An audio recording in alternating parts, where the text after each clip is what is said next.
Boa noite, membros do canal. Estamos aqui mais uma vez, outra vez com a Jana, né? A Janaína, uma amiga nossa do Recursos Humanos aqui, das aulas de Recursos Humanos, bate-papo de Recursos Humanos. E hoje a gente vai falar sobre um tema bem interessante chamado Roda da Vida. E eu já vou deixar a palavra com ela. É com você, Jana. Oi, pessoal, tudo bom por aí? É um tema que eu gosto muito, é uma ferramenta de coaching que eu aprendi na minha formação e que a gente pode usar, né, no nosso dia a dia de RH em várias situações diferentes. Eu acho ela bastante versátil, você pode trabalhar com ela num processo de seleção, você pode trabalhar para desenvolver a autopercepção da sua equipe, né? Ou você pode trabalhar ela de uma maneira disfarçada, sem deflagrar que você está usando, né? Para você conhecer mesmo melhor as pessoas, né? Para você conduzir a sua linha de raciocínio ao conversar com a pessoa e para fazer as perguntas certas daquilo que vai ser importante para você estreitar o seu relacionamento com aquele empregado que você quer ali conhecer melhor, desenvolver mais, enfim. Por isso que ela é bem bacana para tudo isso. E, além de tudo, para você fazer com você mesmo também, né? Periodicamente, eu recomendo que você vá lá e acesse a ferramenta, né, para você avaliar como está a sua vida. Ela chama Roda da Vida justamente porque ela olha, né, para a nossa vida como um todo. E ela tem um formato de roda, tá? Se eu compartilhar aqui, dá certo? Para mostrar? Você está sem som. Normalmente... eu deixo não transcorrer o som daqui de casa. Normalmente dá para compartilhar. Vamos lá, vou apresentar aqui então. Só para o pessoal ter uma noção, né, do como é a ferramenta. Tá dando para ver? Eu estou vendo, sim. Beleza. Então, olha, aqui a gente tem um exemplo, então, de roda da vida, né, que ela olha para 4 aspectos principais da vida da pessoa. O aspecto pessoal, profissional, de relacionamentos e de qualidade de vida. E dentro desses aspectos, ela subdivide, né? E aqui a escolha de quem desenvolveu essa figura em especial, né, foi de três questões para cada um desses itens, né? Então, por exemplo, no pessoal está saúde, disposição, desenvolvimento intelectual, equilíbrio emocional. Podia estar a espiritualidade está em qualidade de vida. Eu até inverteria, né? A espiritualidade com saúde e disposição. Mas é uma questão de gosto, né? O importante é que você pesquise aquilo que você está querendo descobrir. E aí você vai reparar que são círculos concêntricos, né, onde vai do número 1 até o número 10. Por quê? Porque ao conversar com a pessoa, com essa ferramenta impressa na sua mão, né, ou mesmo com ela na sua mente, você vai anotando o que você conversa, a pessoa não precisa saber que você está, né, circulando aqui, você vai perguntar para ela que nota que ela se dá para cada um desses itens, né? Então, quando você pensa na sua vida pessoal, né, como é que está o seu desenvolvimento intelectual? Você está satisfeita? Você está sentindo falta, né, de algum conhecimento, de desenvolver alguma nova habilidade, de fazer algum tipo de raciocínio que você ainda não tem muita experiência, enfim. E aí você vê, né, a pessoa que está passando pelo processo, ela pontua, tá? Eu acho que para isso eu tomo uma nota 5. E o seu equilíbrio emocional, como é que tá? Você perde a paciência com facilidade, você se mantém calma nas situações de estresse, você consegue trabalhar bem sob pressão, e aí você vai fazendo perguntas sobre equilíbrio emocional, né, até que a pessoa faça, então, um mapa, né, de como que ela se enxerga nesse aspecto, e aí você pede para que ela pontue, né, de 1 a 10, que nota que ela está para equilíbrio emocional. Equilíbrio emocional, considero que eu estou bem, né, dou uma nota 8. E saúde e disposição, né? Você está fazendo exercícios, né, atividade física, você acorda bem disposto, você tem energia para fazer as atividades que você precisa, a sua imunidade está alta ou você fica doente com frequência. Então, as perguntas, elas não visam uma resposta objetiva. A ideia de fazer as perguntas é levar a pessoa a refletir sobre aquele aspecto da vida dela. Inclusive, possivelmente, ela vai refletir em aspectos que você nem está perguntando porque você não sabe, né? Mas que quando você fala em saúde, no geral, remete para ela da questão pessoal dela. E aí ela acaba trazendo isso, então, né, para a consciência, ela se torna consciente da situação. A minha saúde, eu ando ficando gripada com frequência, né, precisei tomar antibiótico várias vezes, enfim, a minha saúde está 4, né.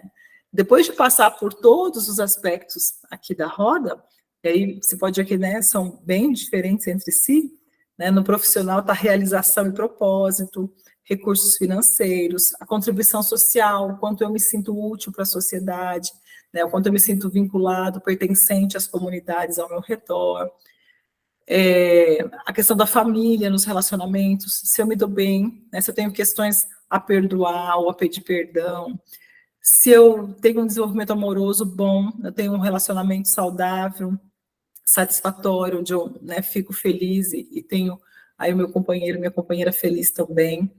A minha vida social, né, os laços que eu faço, os ambientes que eu frequento, se eu estou satisfeito, né, de 1 a 10. A minha criatividade na qualidade de vida, os hobbies que eu alimento, a diversão que eu tenho, né, o que eu faço para me distrair, para me divertir, para ficar bem. O quanto que eu me julgo vivendo uma vida de plenitude, felicidade, né, plenitude, sabendo que eu estou aproveitando ao máximo tudo aquilo que eu tenho, né, acesso, né, e a felicidade no sentido de estar consciente ali realmente e poder aproveitar aquele momento, e eventualmente não, a felicidade não é uma coisa constante, mas são momentos mesmo, né. A espiritualidade, o quanto eu me sinto conectado com Deus ou com uma força maior, né, que eu posso dar aí um nome que eu me senti melhor. Mas, enfim, então eu olho aqui para aspectos que são considerados importantes na minha vida, né, e pontuo de 1 a 10 o quanto que eu estou satisfeito ou não com essa questão, tá? E ao pontuar, eu torno mensurável algo que é subjetivo, né? E eu posso descobrir, por exemplo, que eu estou menos satisfeita com a minha saúde do que com todo o resto. E a partir disso eu posso dar um olhar para a minha saúde de priorização, de disponibilizar mais tempo para eu fazer atividades, né, que me gerem saúde, que me gerem mais disposição. Então, esse círculo, ele está feito aqui nesse formato de roda da vida, focado, então, né, em aspectos diversos.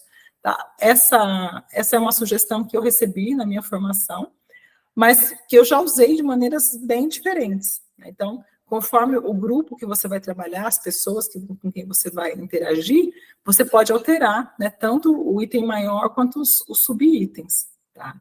Então, já fiz com roda de liderança, trabalhando com um conjunto de líderes, né, que aspectos, que competências a gente queria melhorar naqueles líderes, a gente queria desenvolver, ou trabalhando com questões financeiras, né, pensando aí todos os itens relacionados ao quanto eu economizo, como que eu enxergo os meus investimentos, qual que é o meu grau de aceitação de correr risco, enfim, né? Aí você vai adequando para a situação que você deseja.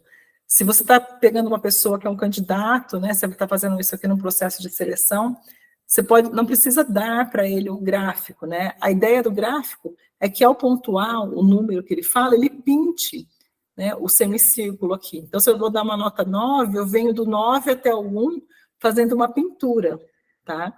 E aí, quando você fecha, né, o gráfico todo, fica visualmente fácil de você ver em que você está bem e em que você precisa desenvolver mais, tá? Então, ele facilita, em especial para as pessoas que são mais visuais, né?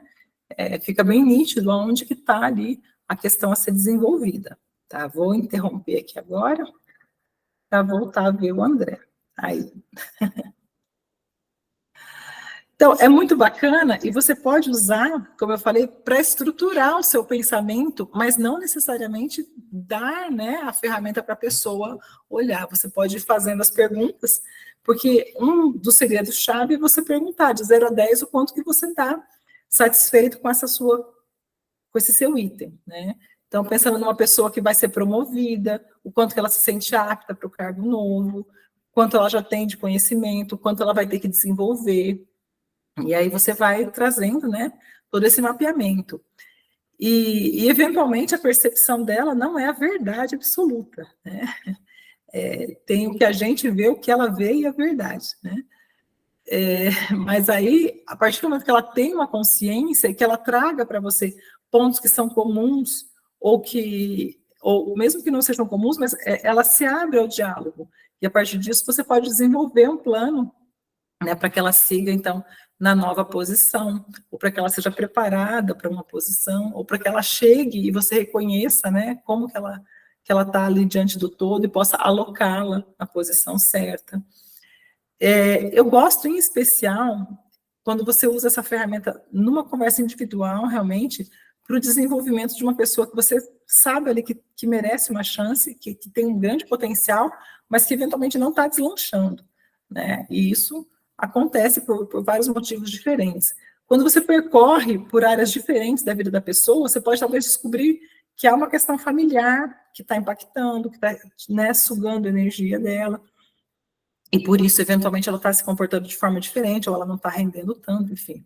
Você pode entender o todo, né? E se você colocar questões ali de sonhos, né, do que ela almeja, de quais são os objetivos, o propósito dela, né, enquanto pessoa e profissional, porque as duas coisas, né, estão juntas, a pessoa não deixa o pessoal em casa quando vai para a empresa, você consegue saber o que faz com que ela se motive.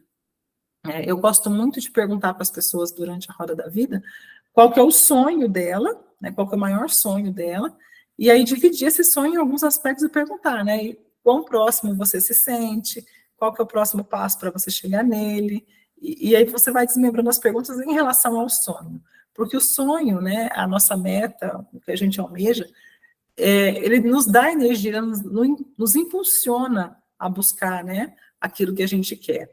E estando dentro do ambiente corporativo, buscando desenvolver uma carreira, em geral as pessoas pensam sempre em ascender, né? E para isso precisa de energia, precisa de gasto, precisa render bastante.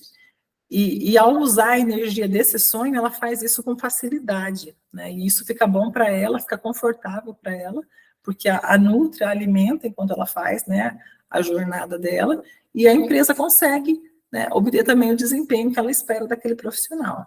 Então, acho muito bacana. Você já teve experiência com a Roda da Vida, André?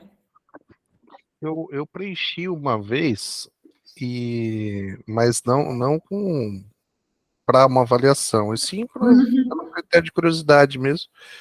E uma coisa que eu queria assim ver a sua percepção, se existe uma correlação entre o equilíbrio da roda, né?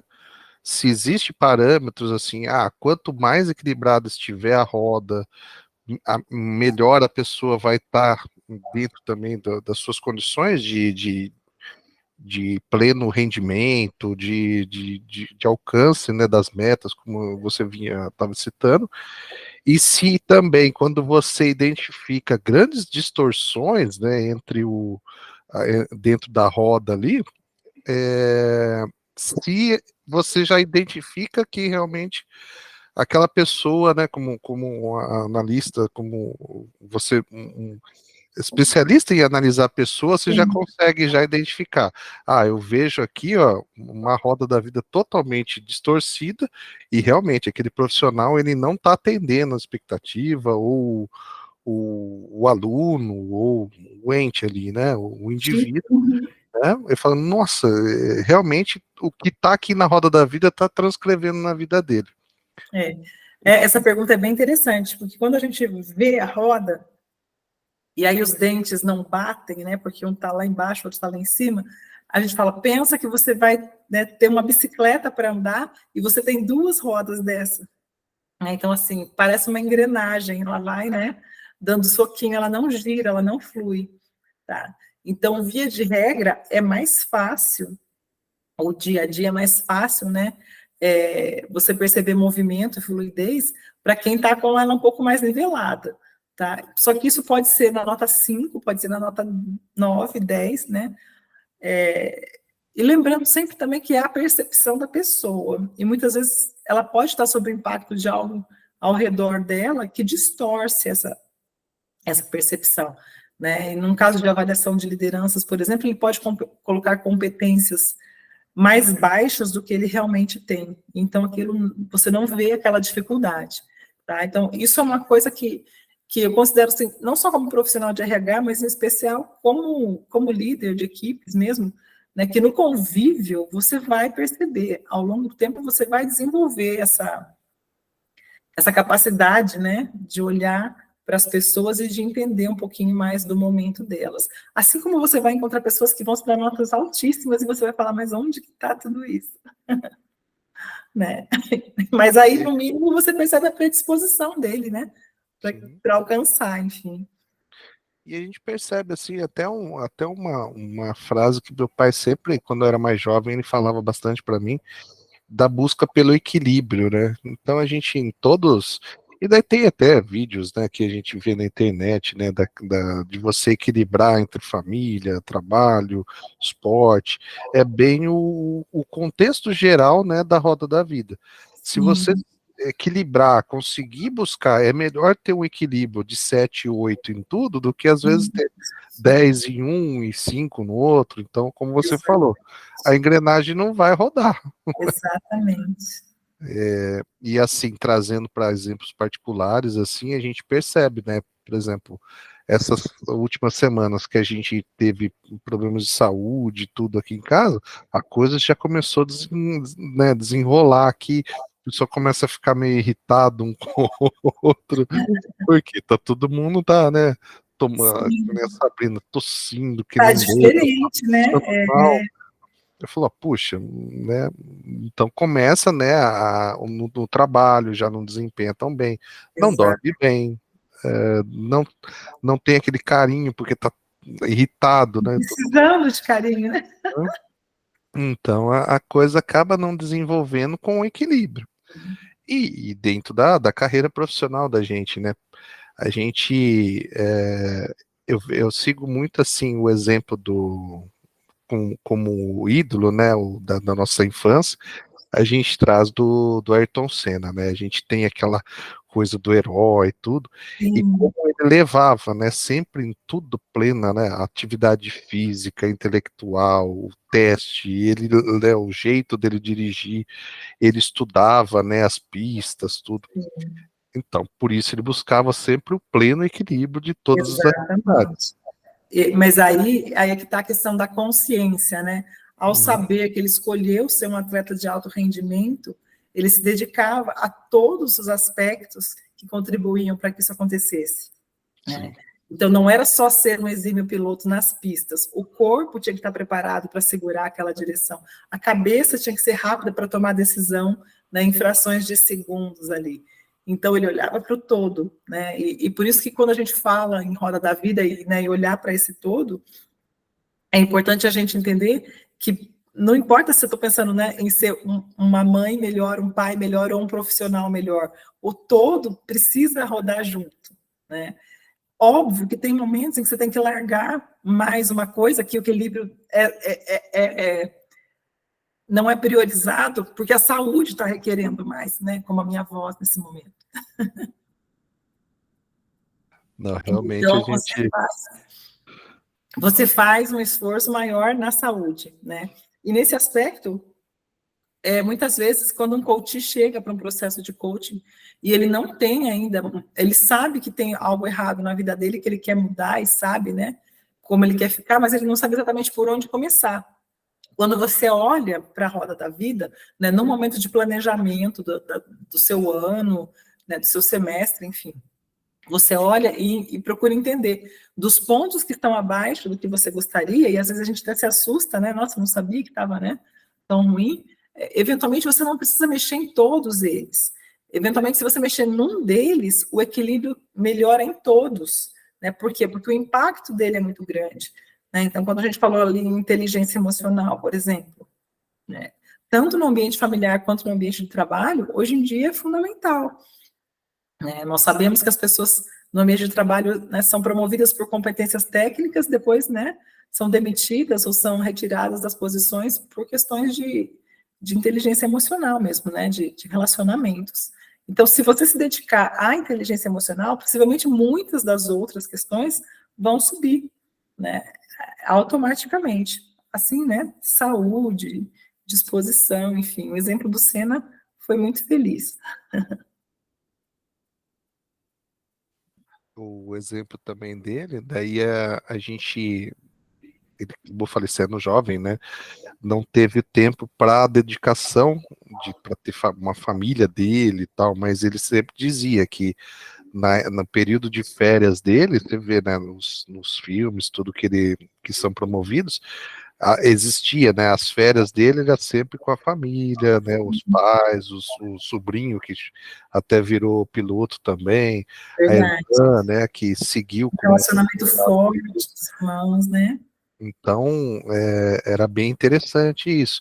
Então, dentro de toda a estratégia de vida de um atleta de alta performance, ele ia buscando o equilíbrio entre família, né, os relacionamentos interpessoais. Eu assisti um dia desse também um podcast do Rubinho falando, contando, né, ele do Christian, contando também que ele era um grande amigo, tal, que fazia brincadeira com eles, né, que um dia pegou e escondeu a chave do carro deles e eles procurando a chave e ele morrendo de rir lá com a situação assim, mal imaginando os dois, né? Que ele, né, como grande campeão, foi lá e fez uma brincadeira. Sério, né? Todo sério, foi lá e foi ele que fez a brincadeira. Então, você vê, dentro de uma harmonia, né? Ele buscava sempre o bom humor, né? o humor para trabalhar. Então, Sim. e aí tinha o resultado, né? Que teve aí, graças a Deus. Sim. Enquanto esteve conosco, foi o melhor de todos Foi os tempos. lindo de se ver, né? Foi maravilhoso. Eu também acompanhava. Não, bem bacana. Mas muito, muito bacana também a gente comentar sobre a roda da vida, né, Jana? Agradecer você mais uma vez pelo nosso bate-papo de RH aí, né? Já fazia um tempinho, né? Desde o Dia das Mães que a gente não Verdade. fazia um videozinho, mas a gente está sempre promovendo aí para jogar no canal. E o canal tá crescendo, tá? Tô fazendo as aulinhas de logística. Excelente. E nesse sábado a gente já vai começar com a preparação também com PCP, aula de PCP. Uau. Vai ser já voltado mais para a indústria. Sim. E aí a gente vai traçar um modelo um pouco diferente. Vai ser eu e um outro amigo que vamos ministrar as aulas, e nós convidamos 3 analistas de empresas, né, que vão acompanhar a aula e vão ter as pausas dos módulos e eles vão fazer perguntas para a gente. Que legal. Como eles simulando como se eles fossem alunos. Entendi. Então, mas aí alunos já especialistas no assunto. As especialistas no assunto, realmente. Aí eles vão jogar problemáticas do dia a dia que eles vivenciam ali e vamos fazer esse teste aí no sábado para ver como que vai desenrolar a aula. Não, muito bacana. Espero que dê resultado sucesso. e que seja dinâmico, né? Para a gente trazer mais gente para o canal. Show de bola. Aproveitar bastante, porque tem bastante coisa, está recheado de vídeos muito bacanas lá, tenho acompanhado. Não, a gente vai jogando para todo mundo e que nem meu pai falou assim, filho, não dá tempo de assistir tudo. Eu falo, pai, você não precisa assistir tudo. Eu vou jogando, o que for do seu interesse, você assiste. Exatamente. O que for do seu interesse, você passa. É igual o Instagram, né? Você tá ali, ó, tem coisa vai filtrando, né? O que não interessa vai passando. Mas é opção. Mas muito bom. Obrigado mais uma vez, Jana, pela. Imagina, é um prazer. Sempre enriquecedor e um bom descanso para você aí nessa noite. Obrigada, para você também. Obrigado. Com Deus. Tchau, tchau. Tchau, tchau.